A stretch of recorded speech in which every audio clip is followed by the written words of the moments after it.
What is up, you guys? Teller back at it again with another free play coming your guys' way for the big UFC 287 fight card. If you guys have been keeping track of the free plays that I've been throwing your guys' way since we started this segment here on YouTube, we are still undefeated. We are 5-0, including the last video that I gave to you guys where I gave you guys 2 free plays, including underdog odds on the Christian Leroy Duncan KO/TKO prop. Of course, he also won the fight, so we hit that as well. We are on absolute fire, and you guys can expect nothing more than the same moving forward. Now, if you're new to the channel, you're going to want to hit that subscribe button because, like I said, you guys can expect many more winners coming your guys' way as we move forward. If you guys all can, please like this video. The more you guys like these videos, the more free play videos I will continue to deliver to you guys. Also, side note, if you're looking for my full slates for these cards, you guys can always reach out to me through email or catch me on all my social media platforms on Instagram at MMAFortuneteller_ or Twitter at the MMATeller. Shoot me a message if you guys want my entire slates for these cards. Of course, I'd be more than willing to work with you guys there as well. All right, it's about that time that we slide over to the action. You guys know what time it is here. We got some bad blood brewing, and I'm not talking about between the two fighters here. I'm talking about between yours truly, the Teller, and Kevin Holland. Let's get to this fight here. Welcome to the show. This is the MMA fortune teller. Yeah.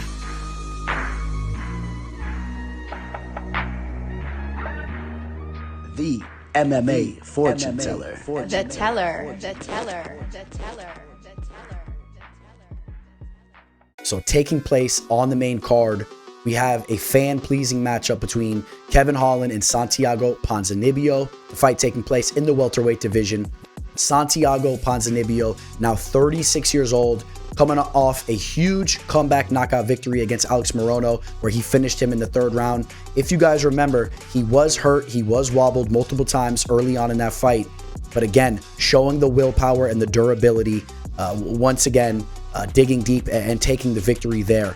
Now, let's take a look at some of the other fights that he has participated in as of recently. He hasn't been consistently getting his hand raised, but let's dive into those fights real quick. Before the Morono victory, he lost twice in a row to Michel Pereira and Jeff Neal. Definitely upper echelon fighters in the division.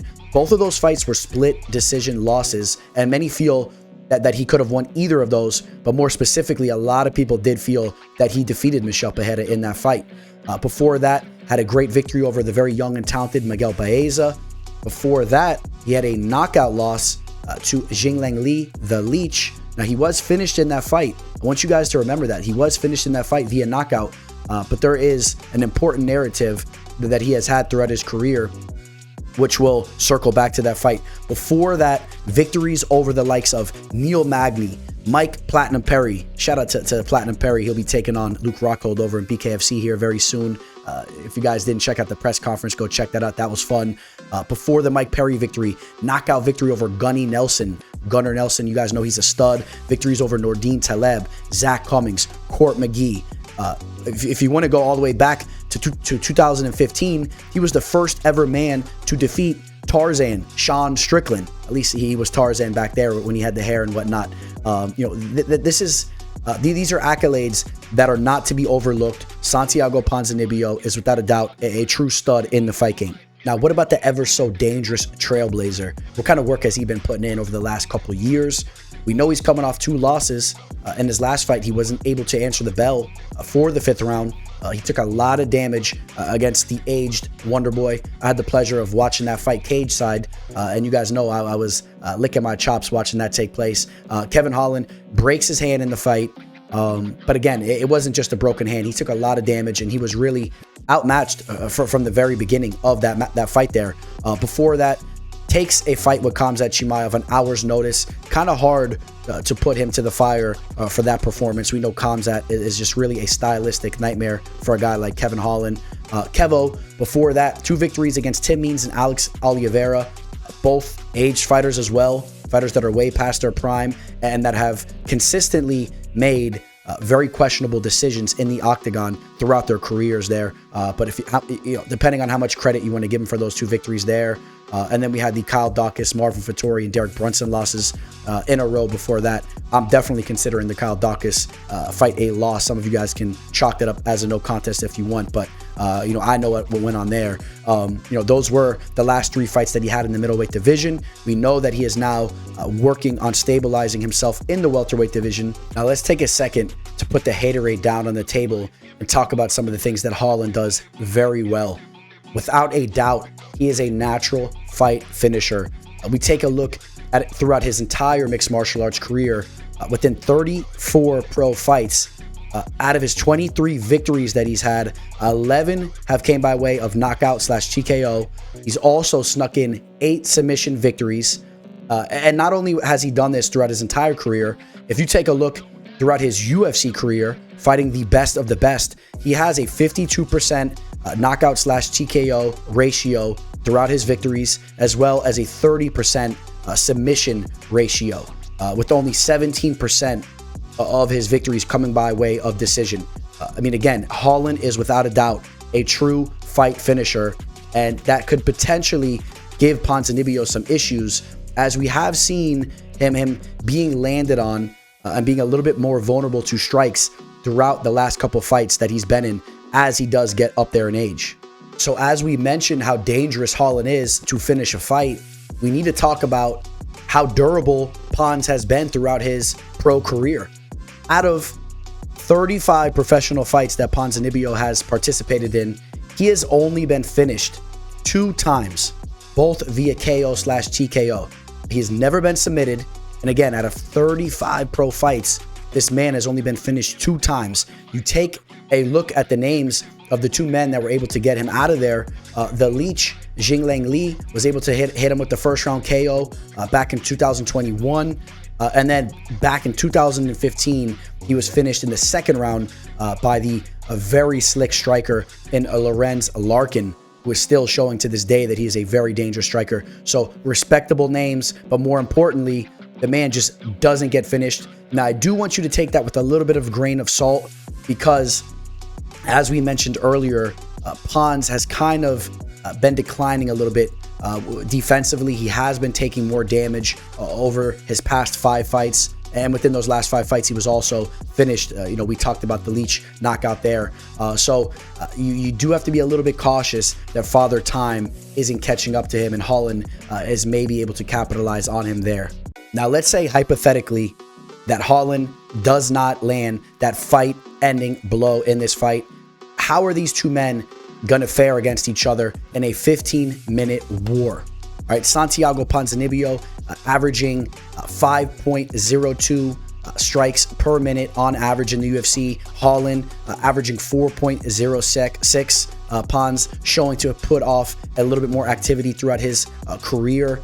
We know that he has great footwork and that he could land some solid boxing shots here. I think that he'll have the edge in the volume as Holland loads up a little bit more. We saw him loading up a lot in that Thompson fight as well. He'll be looking for that big shot. And again, if he doesn't land that big shot, I do think that Pons will have the ability to outland him throughout this fight on the feet.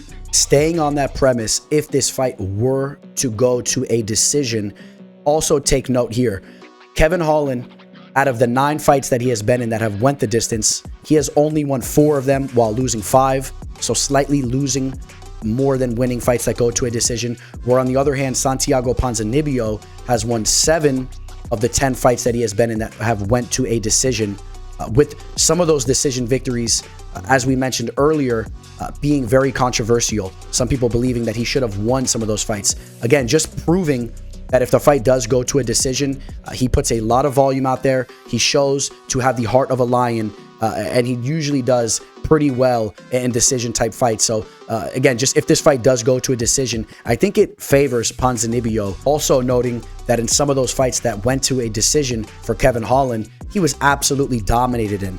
If you think about the Marvin Vettori fight or the Derek Brunson fight, just consistently taken down, showing to have holes in his wrestling and takedown defense. Just understand that Pons hasn't really showed to have any major holes in his game, and I do believe that there still is a major question mark in Holland's grappling. And I'm curious, you guys comment below, what has made some of you guys lean towards the way that he has cleaned up his wrestling and takedown defense. Let's take a quick look here. Since being dominated against fighters like Derek Brunson and Marvin Vettori, he bounced back with the 2 victories over Alex Cowboy Oliveira and Tim Means. To end the first round of the Alex Oliveira fight, he was on his back to end that first round. Granted, he came back, got the knockout in the second round. We talked about the fight finishing ability that he does possess, but I just don't know if that shows me that he cleaned up his wrestling.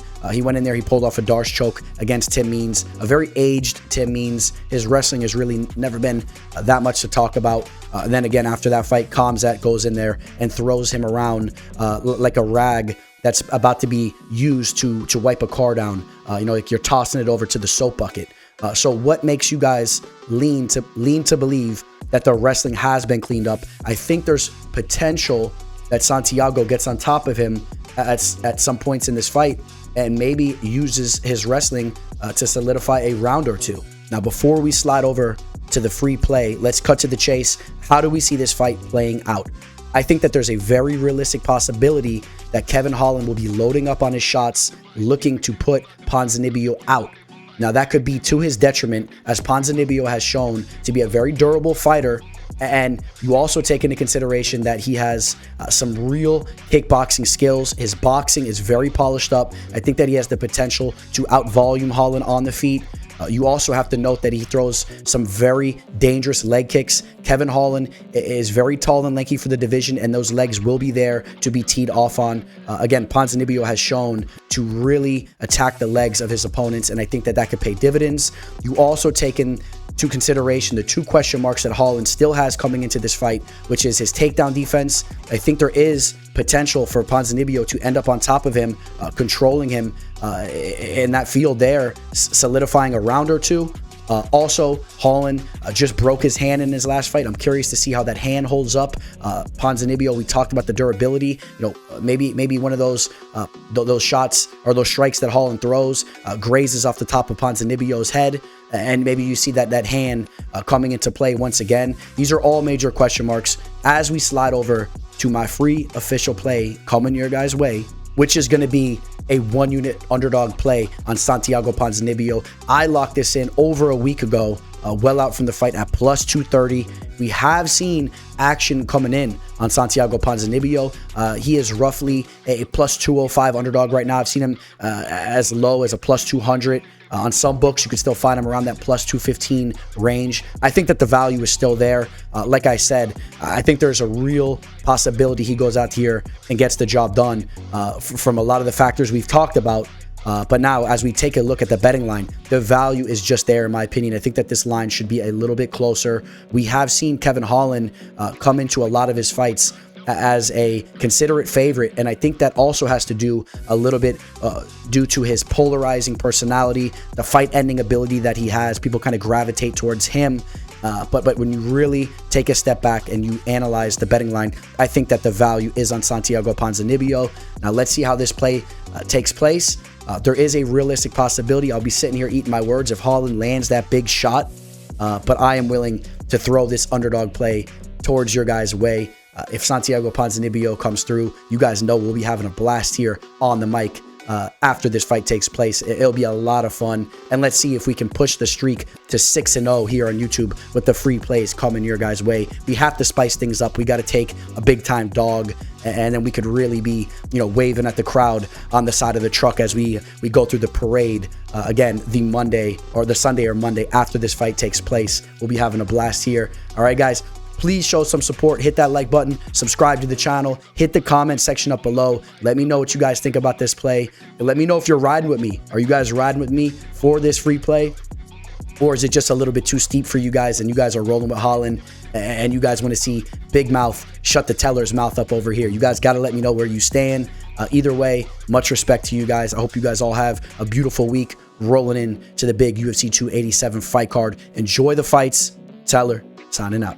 Welcome to the show, this the MMA fortune teller. Yeah.